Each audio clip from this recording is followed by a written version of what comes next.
Welcome to Why I Quit, a show that interviews people quitting their 9-to-5 jobs in search of something different. Listen to inspiring conversations where we dive deep into the stories of why people quit their jobs, what were the hardest parts, where are they now, and any advice for people following the same path. I'm excited to introduce you to today's guest, Mike Malloy. Join us as Mike discusses how one cold email changed his entire life. Listen to Mike get vulnerable about the hardships and isolation of entrepreneurship. Learn how his failures helped him be much more thoughtful about quitting his job the second time around in order to start his latest venture, Malloy Industries. Thanks for joining us today, Mike. Thanks for inviting me here today. I'm excited to share some stories. And, I studied math and computer science at Boston College and came down to work for Deloitte Consulting in the DC practice right after undergrad. And so I spent 4 years there as a government consultant. I took no business classes at any point, and ended up in a project management role with a large federal insurance agency dealing with failed bank closings. And when I was working at Deloitte in grad school, I actually got involved in my first startup. So summer of 2011, I had a year left of grad school, but no classes over the summer. And I got an email from Thrillist.com about this new social enterprise sunglasses company called Waveborn, like a wave of social change being born. And I checked out the website. I had been a lifeguard for 6 years, loved funky dollar store neon shades. Like, these are awesome. They're made in Italy. There's a social mission we're helping other people see. And so I bought a pair and I emailed getinvolved@waveborn.com. Dave, that email changed the entire trajectory of my life. I doubt I would be talking to you right now if I hadn't sent that email. Had you done something like that in the past, or what was it in particular that made you send that email? Great question. I don't think it was my norm to email a company and say, hey, what can I do to help? I'm getting my master's in computer science. You need website stuff? What's up? I had, for the previous 4 years, subscribed to Stunner of the Month, which was a sunglass subscription box for $9 a month. So I knew I loved sunglasses, and I'd heard about them through the same email newsletter. And I was also at a place where about 6 months prior to that, I had a girlfriend break up with me and was pretty devastated. I thought she was the one I was going to marry, and had, trying to get out of that. I had a lot of free time over the summer and wanted to kind of put my energy into something that could create value and also distract me from that while I still had a lot of work left to do with my master's. And so Jonathan, the founder, and I met for dinner, hired me on the spot as the second employee, and we both worked on it for nights and weekends for the next year while I got my master's and he got his MBA at Maryland. It seems like you were kind of finishing up grad school, you're working full-time at Deloitte. I know there's always this big question, do I quit my job and do I go full-time in on this, startup business idea? I'm sure your hours are now skyrocketing a week in terms of trying to manage all this. So walk me through where you are at that time, where your head's at, and kind of what is the path forward from there? Year one of Deloitte, I was just trying to figure out how do I work as a 21-year-old. I wasn't probably that useful. Year two, I crushed it. I got a 1, which was the highest year in review. I got promoted, got a nice raise. Year three, I was doing pretty good.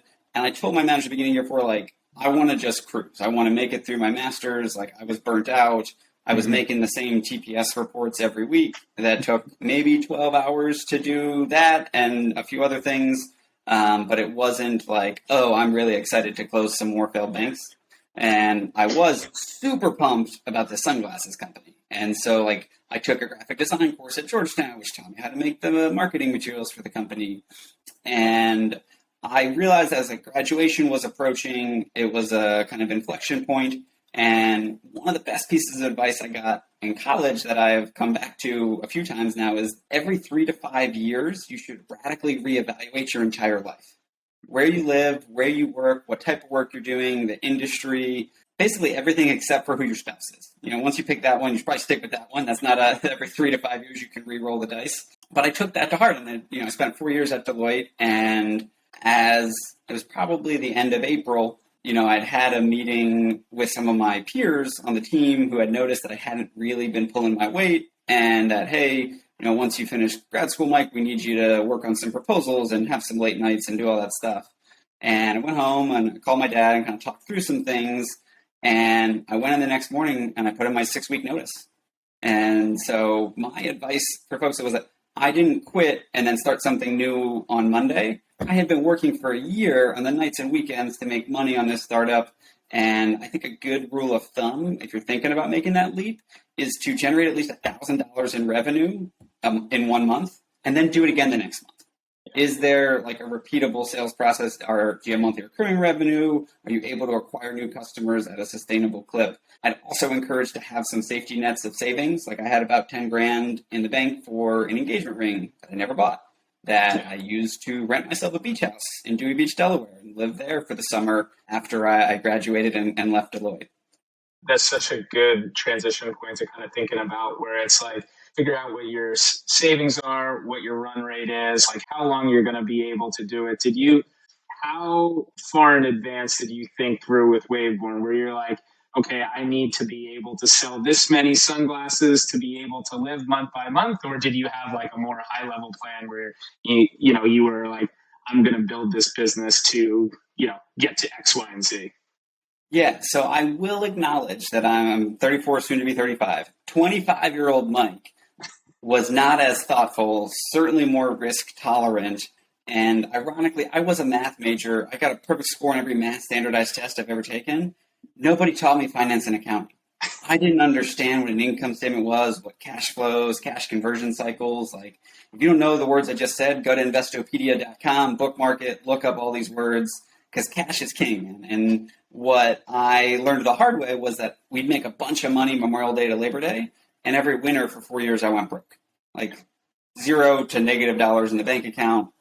I did not have a good financial plan. On the flip side, I was 25 and single, living at the beach, selling sunglasses. Like, dude, Dewey Beach, it's a way of life. Like, I cherish those times. But the winters were really hard. And I think we'll get to maybe a second exodus that I've done more recently that was infinitely more thought out and planned financially. And there were models and there were presentations to my wife, about what the financial options may be, and kind of a optimistic scenario, neutral, pessimistic scenarios as well. I think one of my strengths is positivity and optimism, but that also meant I wasn't always tapped into reality in terms of money and what it would cost to do things. We were able to raise some money throughout the company's life cycle, but I think I could have made wiser decisions, especially that first year, because I maxed out some credit cards and so it's great. I get Southwest points. I can fly all these places for free. But it turns out I eventually have to pay back all those Bud Lights I bought with some interest on the credit card. It's something you hear a lot from people who are starting a business of, what's the point where you realize it's not sustainable anymore and you need to go back? And I know even before your new venture, you ended up going back to, a full-time job. So can you walk me through a little bit about one, like how did you end up coming to that decision? And also, what was it like going back from being full-blown entrepreneur, running your own business, to going back to a 9-to-5? Yeah, I just got goosebumps in all the feels, Dave. It was a big transition back. And so just to throw some years out there, like 2012 was when I quit and went full-time with Waveborn, ran it for 4 years full-time. Summer 2016, we had some opportunities, but ultimately they didn't come through. And it was end of July. I had what I call a come to Jesus conversation with a mentor of mine, Dave, and talked about all of the money that I owed to banks and investors, all of the notes, the convertible notes that people invested on were coming due on my 30th birthday in September. So pro tip for everybody out there, don't structure investment term sheets to mature on your birthday. It's just like not a good idea. I painted this picture of we'll be on a private island, we'll have yachts, it'll be great. When I turned 30, I was broke, about to go through bankruptcy, and had to move back into my parents' basement because I couldn't afford rent or really anything.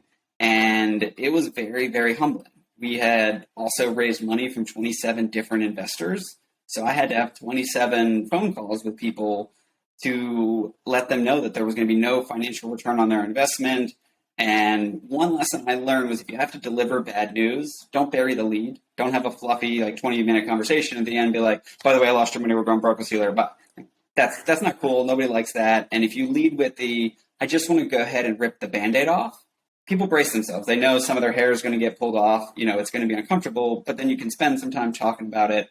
And I would say instrumental in my maturity and growth as a human. and like understanding entrepreneurship and that there are risks and people knew on the front end this might not work out. I'm happy to say 26 of the 27 investors I'm still friends with. I've hung out with many of them. I had a call earlier this week with one of them who needed some advice because he's now starting his own consulting company and wanted to know how to go about that. So as I was winding the company down, I realized, hey, I haven't had a paycheck in 4 years. I haven't had health insurance in 4 years.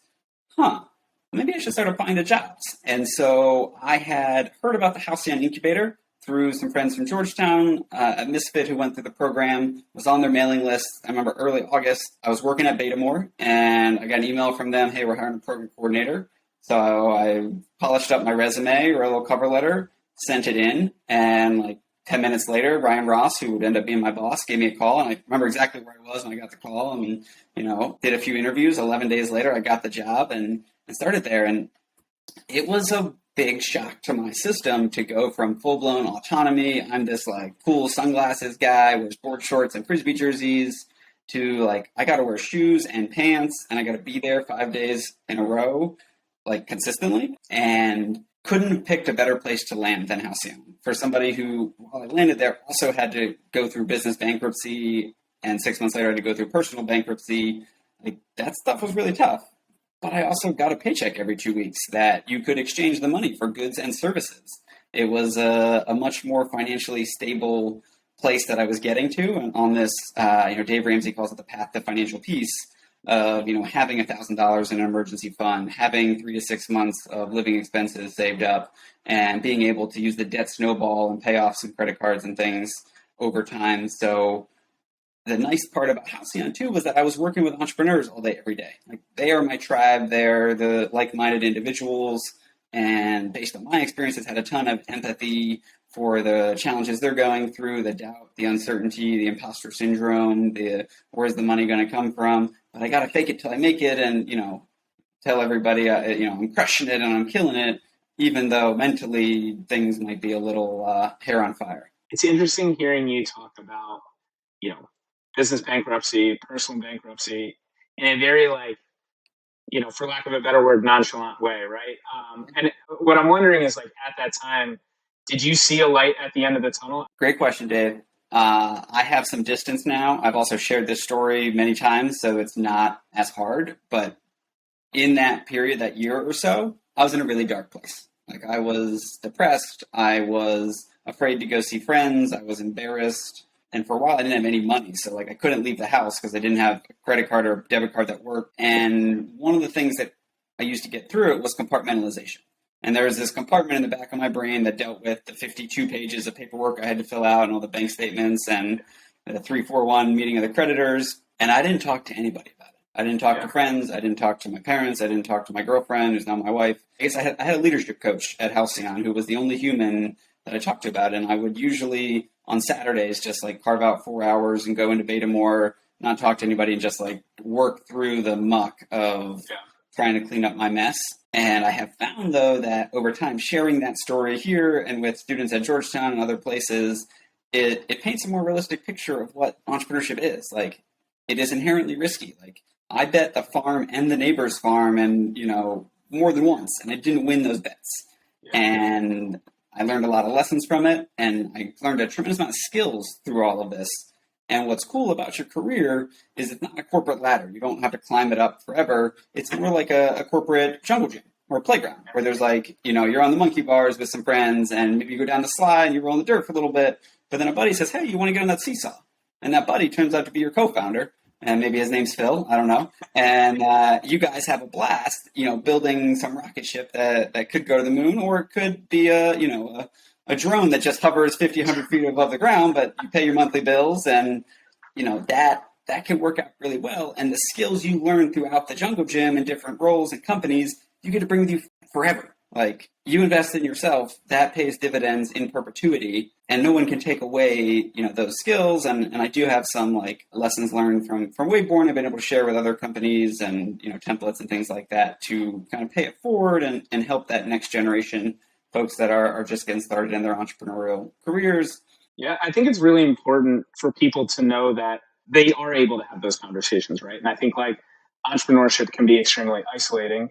I know, I was lucky to have Phil as a co-founder. We were kind of going through the same things together, but we always kind of felt the same way of like our friends and family didn't fully understand what we were going through, right? I remember, we didn't make any money for 2 straight years. I can remember my bank account being under $17. I remember not having health insurance. I remember being on food stamps and the looks I'd get at the food store. And I think there's these things that's really hard to have normal conversations about. And I think like also in entrepreneurship, there's this hero complex that comes out that it's like, you mentioned earlier, everyone always mentions it, right? Fake it till you make it. You got to be bigger than you actually are and like all these things. But I think it like, unfortunately, like makes it really hard for people to think it's okay to talk about. And I think like listening to you tell stories, it reminds me of like so many times it's these conversations with mentors, right? Or people who have been there before that you have snaps you back into reality and reminds you that like, this is really difficult. And I think it's just important for people to know before they quit their jobs, before they start the business, like really understanding like what is the reason that you're actually doing it for. I think people need to understand things take time and you need to have patience. And I think there's just a lot of like get rich quick rhetoric out there right now, which I think is not helpful for anyone, in my opinion. Not at all. And I will share, Dave, that the average millionaire has 7 income streams. And most millionaires are not CEOs because most CEOs don't make millions of dollars. They get millions of headaches, but it's more having your hands in a few different income streams, especially passive income things like buy once, sell twice, or, doing referrals for people and getting a commission. Ultimately everybody needs some sales skills. Like whatever you're doing, you need persuasion and influence, the ability to sell your ideas or your products or services. Owning real estate and renting it out. Like if you have a positive monthly cash flow, that's the name of the game, positive monthly cash flow. Do you make more money than you spend on a certain bucket each month? And with the money you make, are you reinvesting it? Are you making your gold work for you? One of the lessons from The Richest Man in Babylon is that 10% of all you earn is yours to keep. And on the front end, every money that comes in, you take 10% and put it in an investing account, let it earn some interest and returns over time. That's how you can acquire wealth. It's not about having a salary that's a certain number. It's also about living below your means and keeping your fixed and variable expenses well below what your income level is and being willing to toggle that if your income level goes up or down. In particular, if it goes down, can you cut back on the $5 coffees or whatever it is? I mean, I see it a lot with friends and family. I think 6-figure paycheck to paycheck is a real thing, Oh, yeah. It's crazy. At the end of the day, it's a math problem, right? How much you bring in, how much goes out. Going from there, do you still have the entrepreneurial bug? Are you still thinking about other things at the same time? Dave, it's a life sentence, man. There's not a curable infection in my brain where like I'm just going to wake up and be like, oh yes, I'd like to sit in a cube and be told what to do and have to wear pants and shoes. And I think folks at Halcyon knew that as well. They embraced the entrepreneurial spirit and culture there. And nobody thought it was a 40-year job. I'm grateful. I spent 5 years there, and I absolutely loved the time, loved the people there, both the staff and all the entrepreneurs I got to work with. And while I helped all these entrepreneurs with their businesses, I got to leave at 5:01 and go home.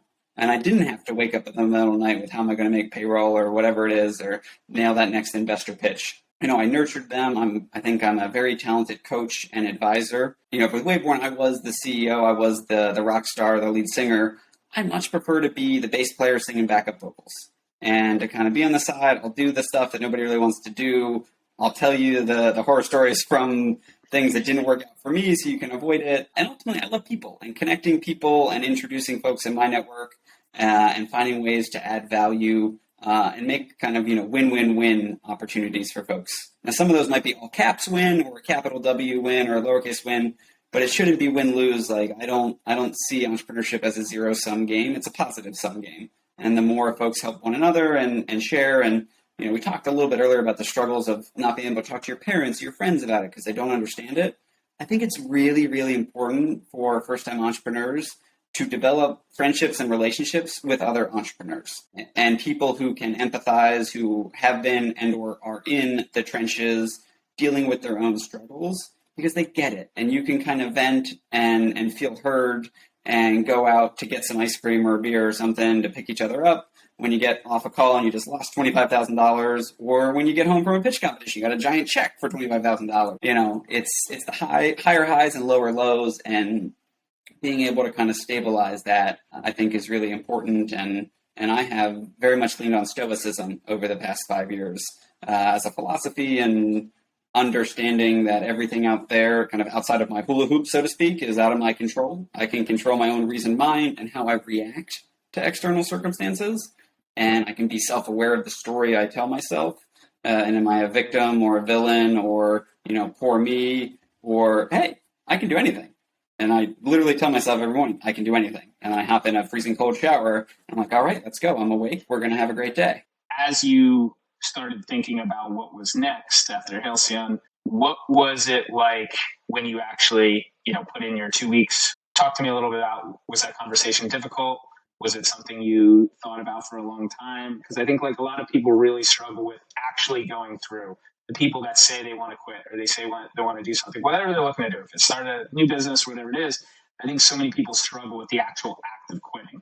And so what was that like for you?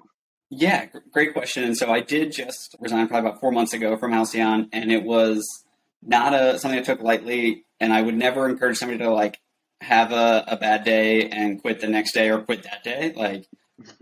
This time around, as a 34-year-old with a wife, it was very different than 25 and quitting and moving to the beach. And so COVID played a factor here. I had some family health challenges with my mom as well in April and May, and that I took some time off to be with family. And while I was there, I kind of evaluated what this job was, what did it mean, especially with COVID and interacting with humans, which I still kind of have a fear of doing that. And what it came down to was I needed to present a proposal to my wife about what would it look like if I left this stable job that gives me a paycheck every 2 weeks, that gives me health insurance. Where would health insurance come from? What are the possible kind of faucets of capital that could be turned on? And so different companies that I could do consulting with. I started my own coaching business to do one-on-one career coaching to help people who wanted to transition out of work they didn't love to find work that they did love to achieve their wealth, freedom, and impact goals. And I have found that to be a good model for thinking about what do you want, what's your wealth goals, what do you need for the basic needs, and then kind of some stretch things for vacations or, things of that sort. What's your freedom goals? How do you want to spend your ideal day? That is one of the things that I have cherished as an entrepreneur, is the autonomy to structure my day. I, right before this, was playing around with my Calendly availability and I don't want to be with somebody those few days in October. I'm just going to, turn the whole thing off that day. And I typically don't meet with anybody before noon. I like afternoon meetings, and I'll chat because I know 2 to 6 hours after I wake up, my brain is sharpest. I can wire in and get some stuff done. I can write some great sales copy. I can design, all sorts of valuable things on the internet. And then in the afternoon, there's a lull. But if I can go for a walk and just chat with somebody and kind of, shoot the shit. I was debating to curse or not. And that kind of energizes me. And, I end my meetings by 4 o'clock. So I have an hour to wrap things up, send some follow-ups. And I have a sign right here by my office that says, I will not work after 5:59 p.m. more than 1 day a week. And it's a reminder that I jumped back into entrepreneurship as a consultant, building my own consulting company, not to work 80 hours a week, but to have the work-life balance, to shut down, to be with my wife, to go for long walks on the beach, have some candlelight dinners. Ironically, one of the reasons I left Halcyon was because my wife and I moved to the beach during COVID. And there was a June 1st, everyone had to be back in the office. And I live at the beach in Delaware. Realized that lifestyle design was so much more important to me than a reliable paycheck. I'm realizing too, when I left Deloitte, there was kind of this $100,000 ceiling. And my thought was, by going in entrepreneurship, I removed the ceiling.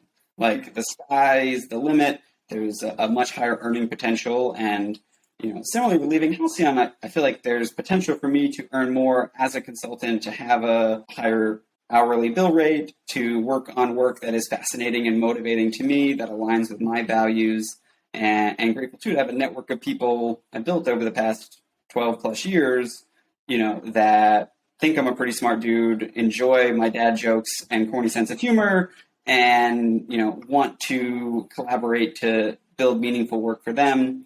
And I can kind of slide into a few different clients I'm working with as that backup singer and bass player or ukulele player, and add value without needing to have all of the pressure. there is still some pressure of like, okay, I'm running this business. I have one guy who's working with me now that I pay. And my plan is to grow it over time and to have a larger organization of people who I can kind of delegate and automate work streams to, add value to clients, but still have the balance and take time off. I've been off for almost the entire past month as kind of dealing with the passing of my mom and focusing on family time. And entrepreneurship does give you that grace. And I had the money in accounts that I wasn't pressed to be like, oh, I got to work and I'm super stressed. These things, like I took off yesterday or 2 days ago for my anniversary. I'm off next week for my birthday. Like you can do these things and set those boundaries if you're thoughtful about it and if you communicate with the clients and the people you're working with about when you're available and when you're not. I don't check emails or do phone calls late at night, and I don't check emails the first 2 hours I wake up. Like in my proposals, it says I wake up at 6 a.m, but I don't check emails until 8, and you can expect an email response in 48 to 72 hours. If you need somebody who's always there and going to have this like frantic mindset, I'm not your guy, and learning what isn't the type of work you want to do is almost as valuable, if not more valuable, than learning the type of work you love to do. And, being able to rule out some things over time helps you hone in on your niche. It was interesting hearing you talk about how with Deloitte, you raised that cap, right? Of like your potential of if you started your own business. And you mentioned that cap again, but from the sounds of it, and correct me if I'm wrong, it seems like you have more of a priority on work-life balance than finance at this point. What I'm curious about is one, do you have like a set of priorities, like with starting your own business of like the things that you value most? Do you think that changes over time? And then how does that affect as you grow your business? Oh, lots of great questions later in there, Dave. I definitely try to optimize for lifestyle design. And I think that's important for anybody who's looking to quit. Like, how do you want to spend your time? Money is important, and I definitely do have financial goals. I would 10 out of 10 recommend the Think and Grow Rich by Napoleon Hill. And I guess in November last year, went through a Think and Grow Rich workbook and kind of have a definite statement of purpose and an exact amount of money that I want to have. My goal is the exact amount of money I desire is $157,000, and I intend to possess that by November 15th, 2022. And I say that every single day, multiple times a day. And I have things I'm going to do from selling Felix Gray glasses to coaching to teaching to online training programs to help acquire that wealth. Because money doesn't just fall into your lap. You have to provide value. And one of my heuristics is to provide 5 times as much value as anyone pays me for. I don't feel bad charging clients $250 an hour if they're going to get over $1,000 worth of value in each of those hours. Thinking about it as like, I'm not trying to skirt by and like, how little can I do to get a bunch of money? It's how can I go the extra mile and like blow their minds with the value that can be delivered and do it as efficiently as possible. Because it doesn't need to take 80 hours and like banging my head on the keyboard late at night. Like I don't typically use my computer after 6 o'clock, Yeah. And so I'll do some things in the morning, I'll do some calls in the afternoon, I'll wrap it up. And I've learned to accept I did enough today. And I've actually started doing like little note cards with 3 things that are the goals for the day. And if I do those 3, great. If I do 2 out of 3, it's still a pretty good day. And anything else is a bonus. And I kind of set that intention the night before to give me a direction as I move forward one day at a time. You mentioned before of like, the 7 different revenue streams, talking about millionaires. But I think what's really interesting about the company that you're building is that you have different revenue streams. You're offering different types of services, different types of coaching. For you, what was kind of your mindset when you were thinking about how you wanted to build, industries? It's definitely diversification and exploring a lot of different options over this summer and over kind of the 3 to 6 months since I left Halcyon in June to see what was most enjoyable to work on, what was most financially lucrative. And, I unexpectedly kind of had a month off here where it's given me the space to evaluate. I was doing some coaching over the summer. That wasn't as rewarding, and it ended up taking a lot more time than just the 1 billable hour. I'd spend an extra 2 to 4 hours a week on the client. There was other work that I was enjoying more. And I also found like I can only context switch on like 4 or 5 things, and that's a stretch. Like if I had 10 different projects, that would be juggling too much.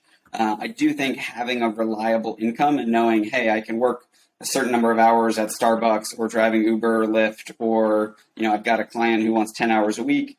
You can also structure your weeks for like certain days you work on certain projects. Like I have one client, like all day Wednesday, I'm focused on this one client. I do some things the rest of the week, but I tell my other clients, like, you're not going to hear from me on Wednesday, and that's totally fine. The other thing that I would recommend people as they're exploring this is to talk to folks that they know and ask them, hey, what would you pay me to do? Like, when you think about me and my skills, what's something that you would see value in that you'd be willing to pay for?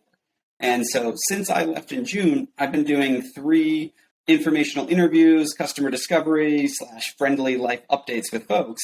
And I ask all of them, what would you pay Mike Malloy for? And it's been really helpful to hear other people's perspective on my personal brand and the strengths that I have and where they could see value. And it doesn't have to be like they're actually going to pay you and then you're like, great, give me $100 and I'll do that thing for you. It's more trying to hone your value proposition and what are the jobs that other people need to be done. How can you present yourself as the person who's an expert at those jobs? Oftentimes it just takes one. Like, I had never done career coaching, and I'd kind of done it informally, but I didn't have like a 12-week plan. And then I had one referral from my coach who I started coaching, and to coach him, I had to put together a proposal. And in the proposal, I had to build out a 12-week coaching plan of what am I going to do? Turns out the second proposal was like 50 times easier because I had kind of a list of the things I wanted to do and exercises and what that structure would look like. So as you build it, you can kind of iterate each time around, make it a little bit better and figure out what works well and serves you, what serves the client, and things you might want to avoid as well. And so for people who want to know a little bit more about Malloy Industries or what you do, is there a way to find you or get the services that you offer? Absolutely. So my last name is Malloy, Malloy. You can check out malloyindustries.com. Give me 25 years, and similar to Stark Industries, I'll have an Iron Man suit. That's the roadmap we're going towards, and very clearly why I picked Industries. And my email is just mike@malloyindustries.com.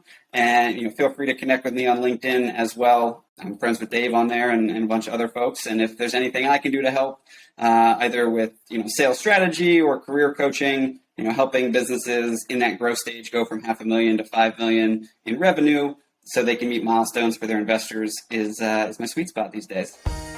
Thank you for listening. It really means a lot to us. We want to hear from you as we keep growing. Please reach out on whyiquit.co with any feedback or if you have any guests you think would be a good fit. Also, a special thanks to Chris Dole for the music. Check out his new album, Here's to You, on Spotify. Thank you, and we will be back next week with another episode.